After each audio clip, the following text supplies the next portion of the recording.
আপনি যখন আরেকজন ইসলামিক ক্লেরিক, আমরা নাম বলতে পারি ডক্টর মিজানুর রহমান আজহারি, তাকে নিয়েও বলেন যে তিনি কাফের, তাকে আসলে দেশ ছেড়ে চলে যেতে হবে, তখন আমরা একটু কনফিউজ হয়ে যাই। বলছি জি না, কনফিউজ হবেন কেন? আপনি যার কথা বলেছেন সে কি বলেছিল আপনি দেখেছেন তার বক্তব্যগুলো? আমি দেখেছি, কিন্তু তার শোনেন কথা শোনেন। তাকে বলুন, সে তো আমার ছাত্র, তাকে জিজ্ঞেস করুন। 2007 সালে সে আমার থেকে সবক নিয়েছে দারুন রাজাত মাদ্রাসায়। আমি তার টিচার, আমি তার শিক্ষক, এবং তার শিক্ষকরাও আমাকে শিক্ষক মানে। অতএব সে যদি, দেখুন আপনাকে পিছন থেকেই বলতে হচ্ছে, আপনি সময় দিতে হবে আমাকে।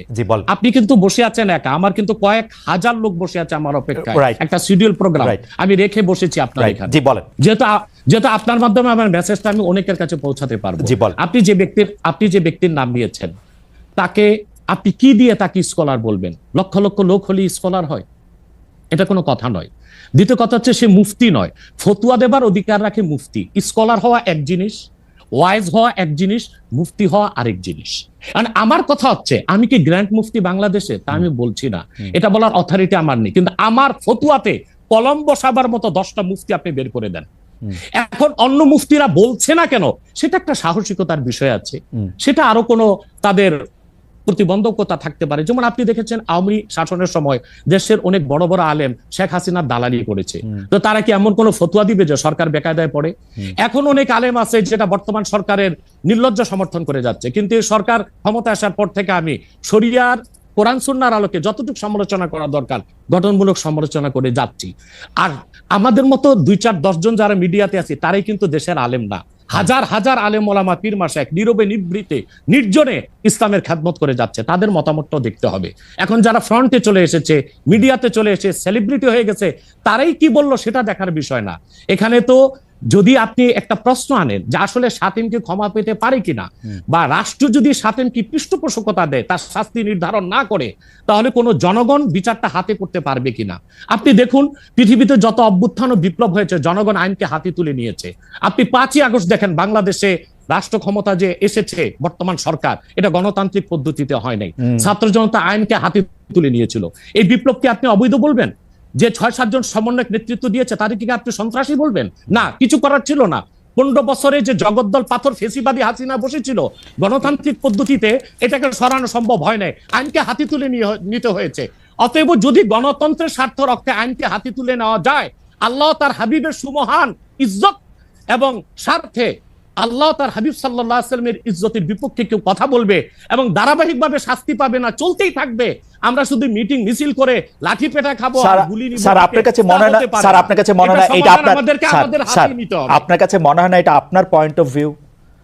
বিকজ আপনি যা বলছেন, হ্যাঁ আপনি এটা ঠিক যে আপনি তো একজন স্কলার, শিক্ষক, পড়াচ্ছেন, এবং আপনি গ্র্যান্ড মুফতি না হলেও একজন মুফতি।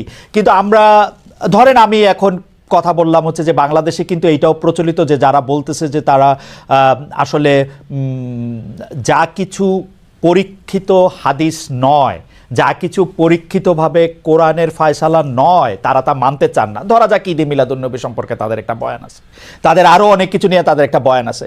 তাদের মধ্যে থেকেও কেউ কেউ আছেন যারা মক্কা মদিনায় বড় বড় জায়গায় আলেমের কাজ করতেছেন। আমি আব্দুর রাজ্জাক বিন ইউসুফের কথা বলতে পারি, আরও আপনি জানেন কাদের কথা আমি বলছি। তাদের কেউ কেউ মনে করেন আপনার পথ তো আসলে ঠিক না। 1, 2 হচ্ছে আপনি যার কথা যেভাবে বলতেছেন যে ধরেন মিজানুর রহমান আজহারি কি আসলে একজন স্কলার কিনা। এখন কেউ কেউ তো এই প্রশ্ন তুলেছেন যে জনাব এনায়েতুল্লাহ আব্বাসীও যথেষ্ট পরিমাণে এই জায়গায় আছেন কিনা। সেই জন্য আমি জানতে চাইতেছিলাম যে আপনি যখন আইন হাতে তুলে নেওয়ার কথা বলেন স্যার, সেইটা কি আপনি কিভাবে তার যোগ্য, এবং আপনি ছাড়া আর কে আছেন এটার মধ্যে যোগ্যতার জায়গায় আর কি? আমি এখন বলছি, আমি মনে করি আমি গ্র্যান্ড মুফতি বাংলাদেশের। আচ্ছা, আপনি মনে করছেন আপনি গ্র্যান্ড মুফতি? ওকে, এবং এটা আমি চ্যালেঞ্জের। ওকে ওকে, আমার ফতুয়ার বিপক্ষে শোনেন, আমার ফতুয়ার বিপক্ষে যে যাচ্ছে তাকে আমার সাথে বসান, আপনার প্ল্যাটফর্মে বসান। দ্বিতীয় কথা হচ্ছে ঈদে মিলাদুন্নবী নিয়ে যে আপনি প্রশ্ন করেছেন, ঈদে মিলাদুন্নবী সাল্লাল্লাহু আলাইহি ওয়াসাল্লাম নিয়ে অনেক ডিবেট হয়েছে, এবং ঈদে মিলাদুন্নবীর পক্ষে যারা, তারাই বিজয়ী হয়েছে। আর বাংলাদেশে ওলামায়ে দেওবন্দের একটা বিরাট অংশ যারা মূল ধারার, তারা কিন্তু ঈদে মিলাদুন্নবী নিয়ে কখনো বিরোধিতা করে না। কিছুমাত্র স্কলার আছেন যারা কোনোভাবে পারসেজ হয়ে আছেন, তারাই ঈদে মিলাদুন্নবীর বিরোধিতা করে। আমরা বলি মিলাদ যার সিরাত নার তার। মিলাদুন নবী সাল্লাল্লাহু আলাইহি ওয়াসাল্লাম ব্যানারও মাহফিল হতে পারে, সিরাতুন নবী সাল্লাল্লাহু আলাইহি ওয়াসাল্লাম ব্যানারও মাহফিল হতে পারে।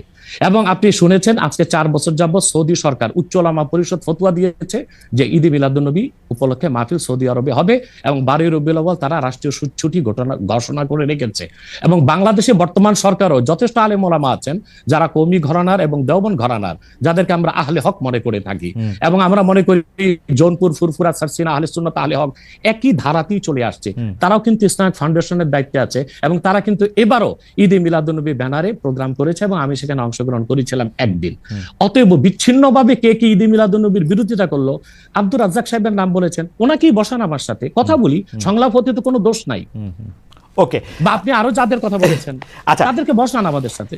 আচ্ছা, আমার এখানে একটা সম্পূরক জাস্ট প্রশ্ন আছে আইনের ব্যাপারে। যেহেতু তেহরিকে খতমে নবুয়তের শাখা যুক্তরাজ্যেও আছে, এখানেও আছে, আপনি একইভাবে এই কথা বা ভারতের পশ্চিমবঙ্গের কথা বলেছেন, এইখানে যেটা বলছেন সেটা কি যুক্তরাজ্য এবং ভারতের পশ্চিমবঙ্গের জন্য প্রযোজ্য? যুক্তরাজ্যেও যদি কেউ এই ধরনের কথা বলে তাকেও কি আপনি এরকম একটা কথা বলবেন বা বলতে পারবেন?